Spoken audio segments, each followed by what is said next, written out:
Hi, this is David with EV World News. We talk about electric vehicles, green energy, and the stock markets. I'm here today with our founder, Bill Moore. How's it going today, Hey, Bill? Dave. Good to talk to you again. All right. Well, glad to have you in here.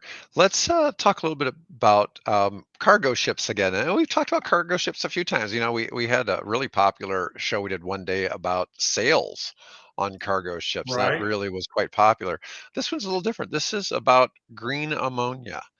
And Yeah. so What the what's heck going is on here? that? Yes. I don't like the smell of it. I just, I was sitting Yeah, there it's thinking pretty about, rank. Yeah. because it smells like a sweaty shirt. Yeah. Oh, you probably have That's more what I experience think with of. that than as a tennis player than I do. So,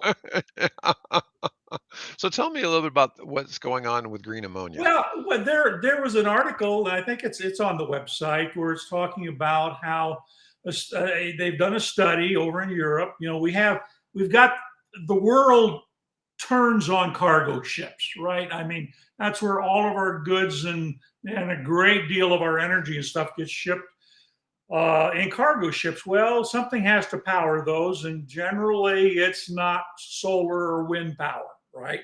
It's Right. and we're a little reluctant to put nuclear power generators in cargo ships, particularly if they sail through the Red Sea or past the coast of Somalia. Um, Right.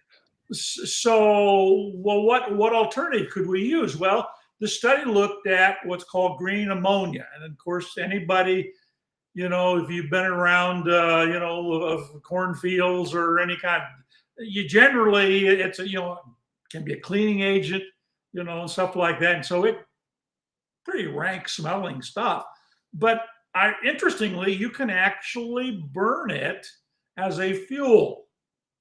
And so there's this discussion of using that as an alternative or a supplement to the crude, the heavy diesel crude that they use in cargo ships.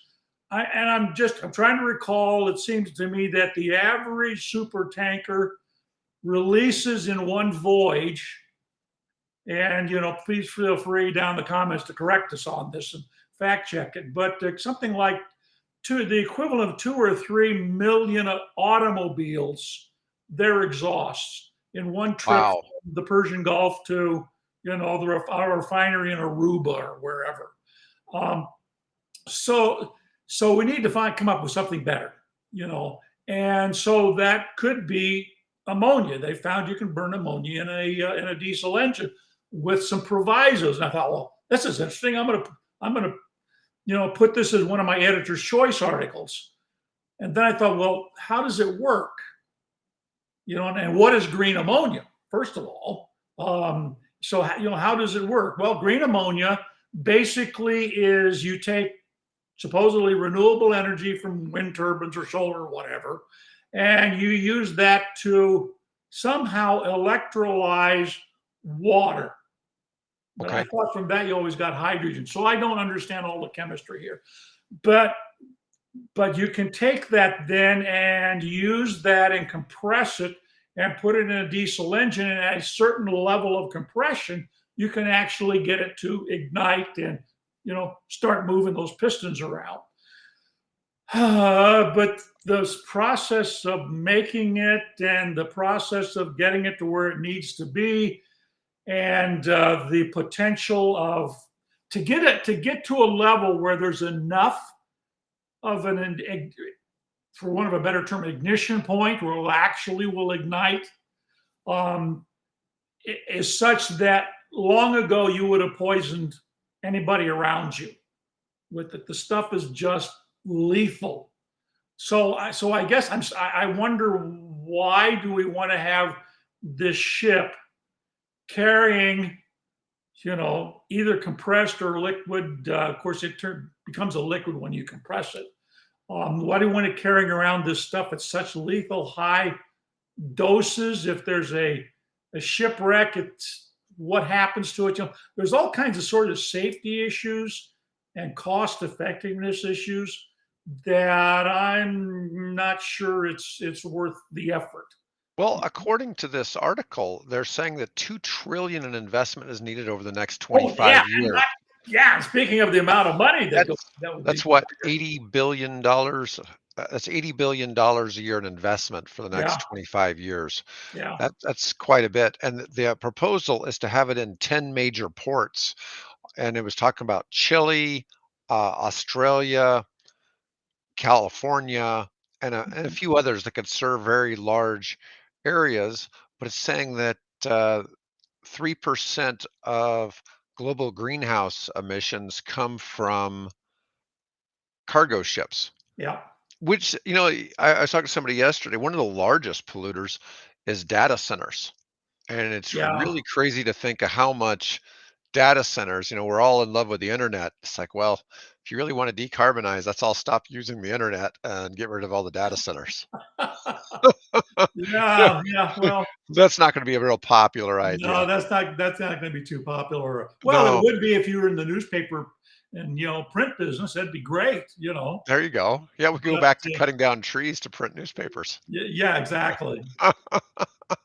Hey, So anyway, so I opted out not to make that an editor's choice article because I thought, oh, well, this article is interesting, and of course it lays out the cost, but it doesn't talk about any of the other obstacles that that would come up from doing this. But yeah, it then says again, if you're listening to this and you know more about the subject, please feel free to comment and correct me because I'm always willing to learn. But yeah, it is kind of interesting because it said that basically they're electrolyzing water with renewable electricity, but yeah, I don't know much about ammonia. I just know that you can't mix it with chlorine, yeah, and or well, Clorox, it's bleach. NH, so it's nitrogen and hydrogen combined. So that's where you get the hydrogen. And okay, here's what you do. You electrolyze the water, you pull off the hydrogen, and then you collect nitrogen out of the atmosphere. What is it, 78% of the atmosphere is Hmm. nitrogen. So then you collect nitrogen out of the air, and then you put those two together and you get ammonia. So that's how it works. Okay. Okay. Well, I next, think. let's talk about Kia's announcement at the CES show is going on right now, Right? and Kia has introduced a new platform beyond vehicle. Now, Right. I've seen a lot of things that in the EV space, a lot of the car chassis are essentially what they're calling now a skateboard. Right. And so we're, Right. we're building a car on top of a skateboard, and the skateboard Right. is can be used for all kinds of platforms, Yeah. designs, and it's reducing the cost of manufacturing automobiles because of the nature of the skateboard. It can be so interchangeable. Right. And assuming Yep. that's kind of the case here, although in this picture, this van on the far right is clearly larger than these two vehicles Right. over here, and this one's clearly smaller, but that could be 4 skateboards that could be highly customized. Or it could be just one skateboard that they can, depending on how many battery modules you put in the floor, you can stretch or shorten the vehicle. Yeah, I did an interview, wow, years ago with the then head of engineering at General Motors when they rolled out their I think it was hydrogen. Yeah, pretty sure it was hydrogen skateboard vehicle, which is very futuristic looking vehicle.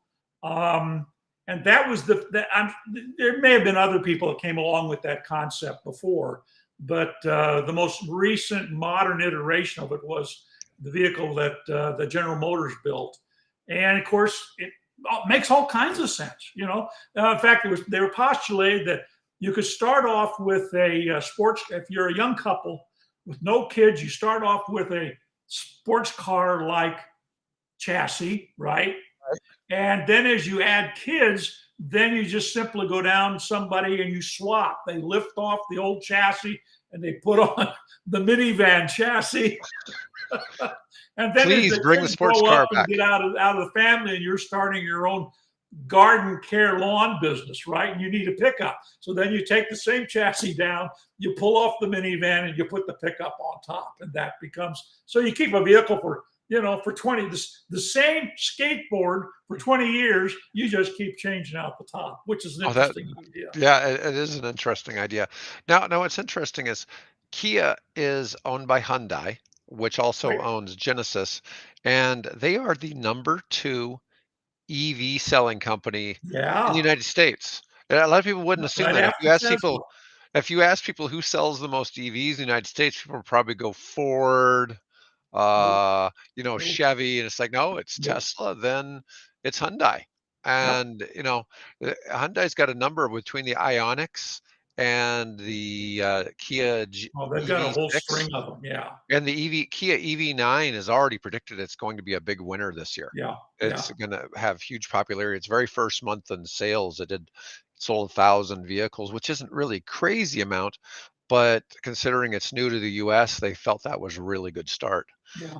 But anyway, so Kia kicked off the CES 2024 with their Beyond Mobility customizable platform beyond vehicle. So what it is, it's modular fit for purpose EVs. And Kia also demonstrated the potential of its new PBV, which is platform beyond vehicle, by unveiling the concept PV5. Now, they've found early success here in the United States, even though it has a small lineup, but they're really committed. And I know that Hyundai is making batteries in the United States. So they've got battery plants in Georgia. Hmm. So I know they're doing that. And I don't know if they're operating yet, but they're definitely Under the plants or construction. at least are under construction. I Yeah. saw they got a considerable amount of investment from the IRA for that project. Let's see. But they call it the blank slate. And here's how they look. They look very futuristic. And one of the reasons why a lot of your EVs look futuristic is because you don't need a front air grill. And so the front of an EV is always solid. So, Hmm. that's the one thing that always makes it look a little different because you get so used to seeing, the air intakes on the front. Right. Let's Yeah. see. Now, The you'll, double kidney or the bow tie or whatever. So yeah. Now, here's an interesting statement. With this platform beyond vehicle tech, Kia looks to capitalize on a commercial segment that has swallowed up several startups whose funds dried up before they could truly make an impact. This is a big problem in the EV space. I mean, it's always been tough. If you were decided before EVs were a thing that you were going to compete with Ford and Chrysler and Chevy making cars in the United States, and you decided, hey, I think I'm going to make new cars and sell them, that hasn't gone very well for many people. I mean, it's been a long Let's time see, since there was. DeLorean. Right. Who? What was the other guy? They did the Would movie on DeLorean it. sell like 500 cars or something like that? I Yeah, mean, it yeah. wasn't a whole lot of them. Makes the ones that are still in Tucker, existence really worth something. Tucker, Tucker. Okay. Yeah. I Tucker. mean, Remember Tucker? I You're probably too young to remember Tucker. I don't know that one. Yeah. But I think about companies like Studebaker and a Huh? lot of other companies, Oh, Edsel. those are old line companies. Yeah. Studebaker got their start. They were a stagecoach builder. Hmm. So that was an old line company, and they made some really interesting stuff that just couldn't compete. So I read a really interesting story somebody wrote from 1908 about the problems with the car is that you develop a kinship to your horse, and you were yeah, never going to develop this a pet. cold, empty vehicle. You were not going to have the same love for it that you would have for your horse. And this is why cars were never going to work. And it was really an interesting Yeah, read. And it's just like, man, this makes a lot of sense. I could see that. It's like a lot of people do love their cars, but they're certainly not like they would have loved their horse, you yeah. know. But you know, I just thought, oh wow, it's an Well, interesting. give it time, and that car will have a personality. Yes, it will. It'll talk to you, and you can be going down the Yep, road and yep. have a conversation. Oh, that's coming. I'm surprised. They're Sure probably it showing is. that at It's coming. CES. Yeah, yeah. The human interaction software. Yeah. I gave my Fiat 500 a name. I call her Gina Uh-huh.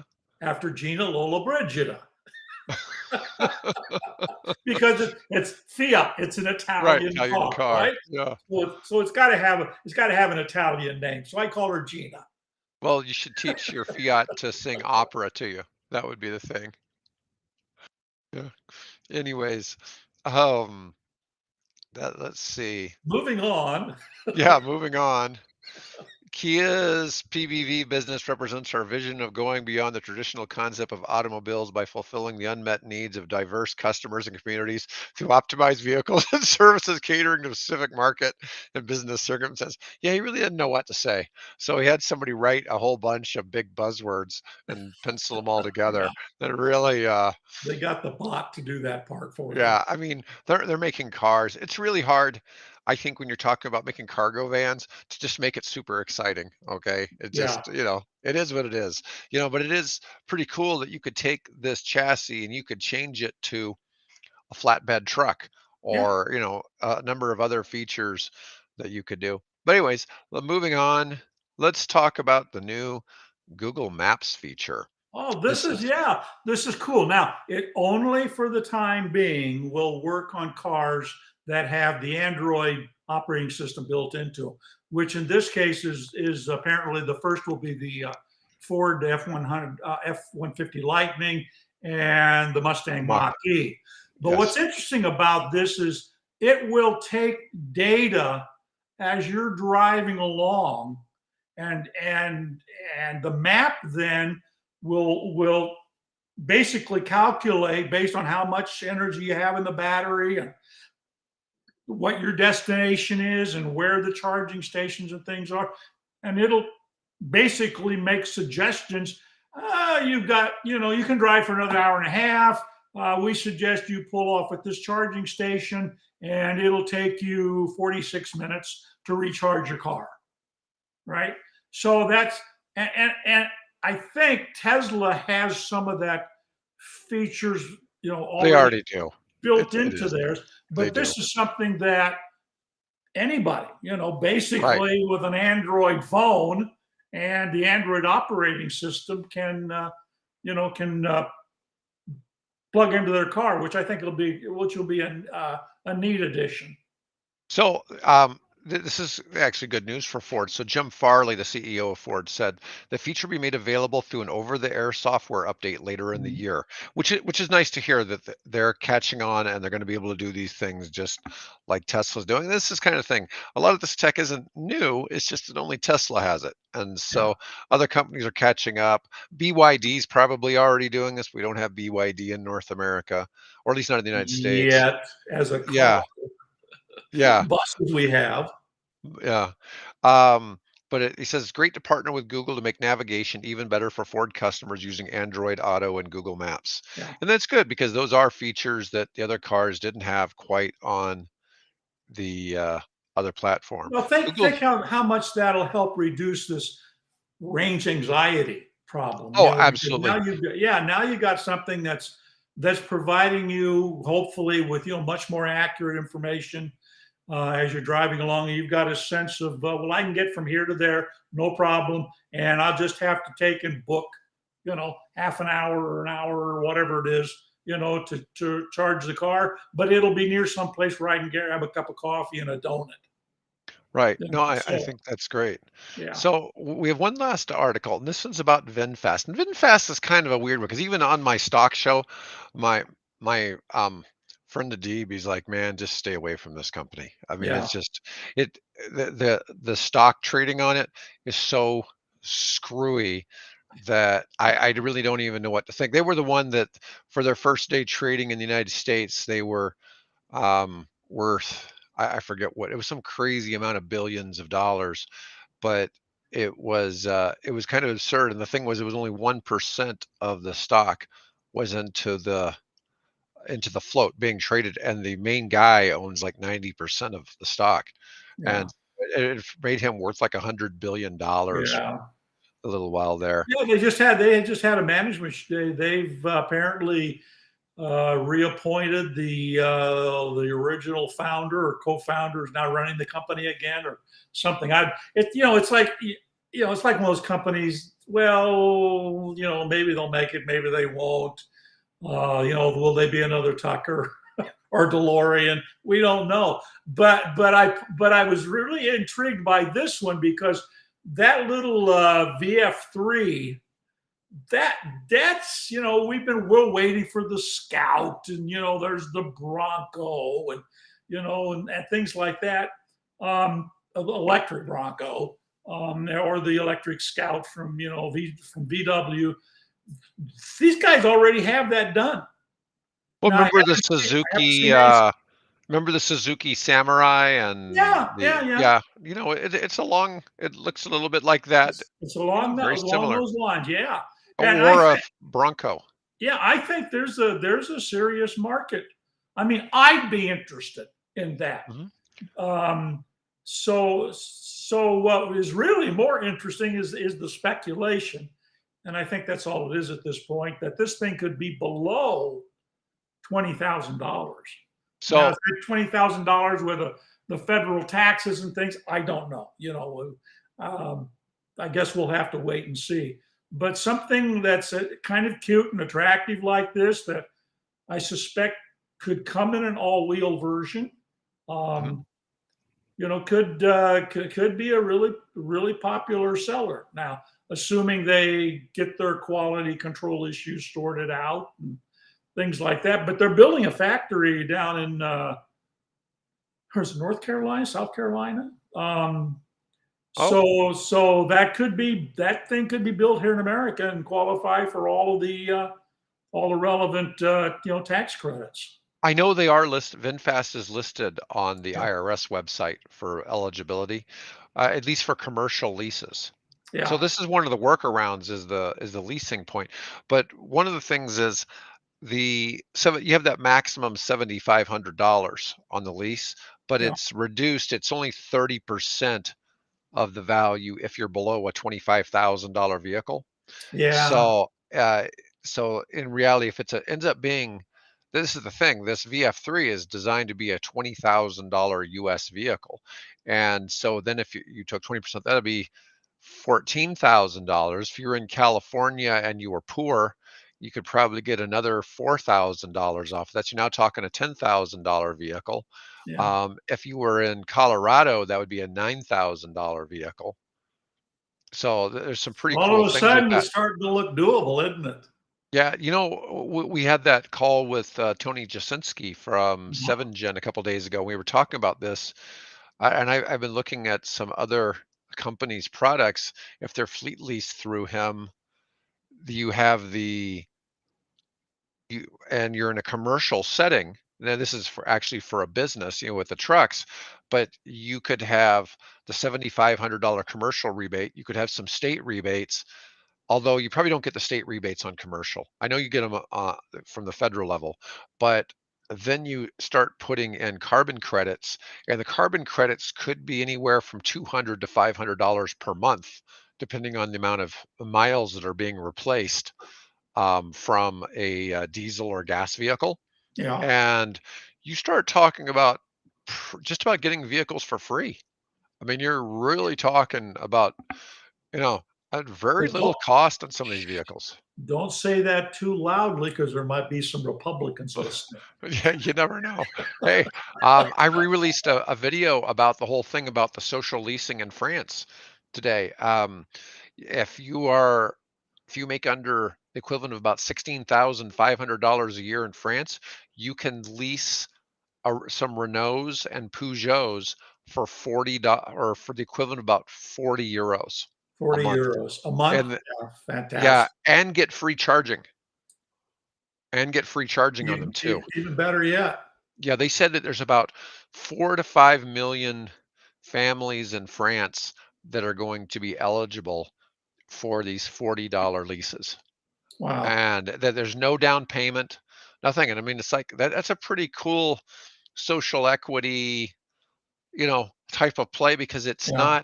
it doesn't fit into for starters, it's directed towards an industry, say like Renault makes their cars in France, so Right. that's creating Right. more French jobs. Yep. And so while yeah, Peugeot was included, another French manufacturer, but I'm just thinking, these are some pretty cool ideas if you had some way for Ford and GM and Stellantis to make some, um, you know, cheaper EVs in the United States along the lines of this VF3, Right. and the government stimulated that, as opposed to just giving the tax credit.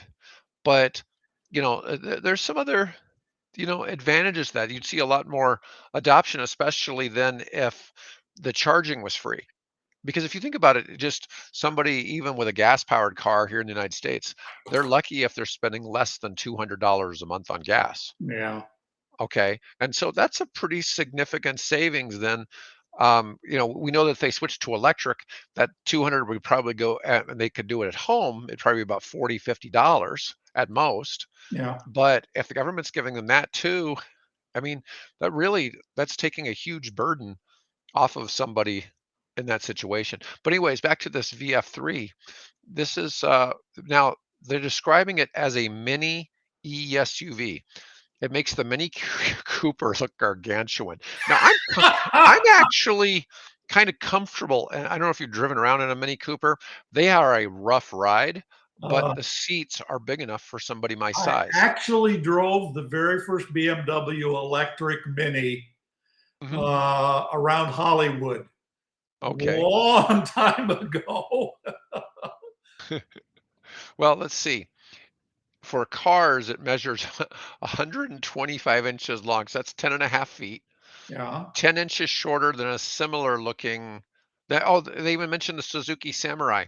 It's 10 inches shorter than the Suzuki Samurai and Okay. 19 inches longer than the Smart 42. Compared to the domestically made subcompact. That is a small car. Yeah, compared to the Jeep Renegade, it's 3 feet shorter than the Jeep Renegade. Wow, it says it can seat 4 people. That's being Well, that's probably optimistic. being generous. Yeah. It doesn't specify, it actually says people, okay. 4 people that, you know, I've had cars before that the rear seats were only suitable for children, very small children.